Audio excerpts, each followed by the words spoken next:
আমি আল্লাহকে হাজির নাজির জেনে বলে যাচ্ছি, আগামী কয়েকদিন কয়েক মাস আওয়ামী লীগ তার পজিশনে যাবে। আওয়ামী লীগ বাংলাদেশের জন্ম দিয়েছে। বঙ্গবন্ধু শেখ মুজিব বাংলাদেশের রাষ্ট্রের পিতা। অনেকে বলে বাঙালির পিতা, তা আমি বলবো যে না, বাঙালি অনেক বড়, অনেক আগের কথা, কিন্তু বাংলাদেশের রাষ্ট্রপিতা বঙ্গবন্ধু শেখ মুজিবুর রহমান। আপনি যাই বলুন না কেন, যারা শেখ হাসিনার সরকারে ছিলেন, যারা অতিরিক্ত করেছেন, দেশে আইন শৃঙ্খলা আছে, আইনের বই আছে, সংবিধান আছে, সেই অনুসারে তাদের বিচার হবে। দরকার বলে শেখ হাসিনারও বিচার হবে, আমারও বিচার হইতে পারে যে আমি বঙ্গবন্ধুরে ভালোবাসি, মুক্তিযোদ্ধা ছিলাম, হতে পারে। কিন্তু দলীয়ভাবে নিষিদ্ধ করা, কার্যক্রম বন্ধ রাখা, এটা যারা করেছে তারাই অন্যায় কাজ করেছে।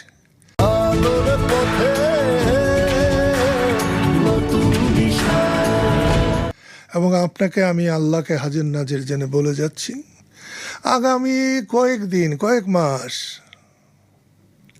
আওয়ামী লীগ তার পজিশনে যাবে।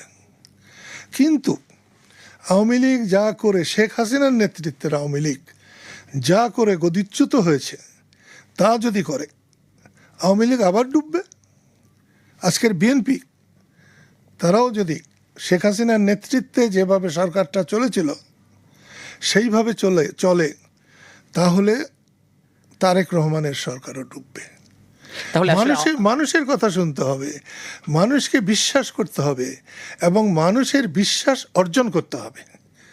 আমরা পাকিস্তান আমলে কোনো ঝগড়াঝাটি হলে, কোনো সালিশ বিচার হলে, আমরা কিন্তু মুসলিম লীগের লোককেও বিচারক মানতে কোনো দ্বিধা করতাম না এবং তাদের অবিচার হতো না, ন্যায় বিচার হতো।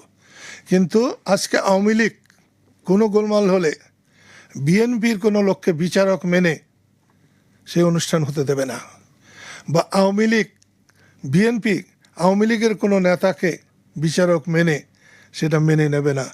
আর সেই আওয়ামী লীগের এবং বিএনপির যে নেতাই এই বিচারক হবেন, তিনি সুষ্ঠু বিচার করবেন না বা করতে পারবেন না, বা সেই বোধ তার অন্তরে নেই।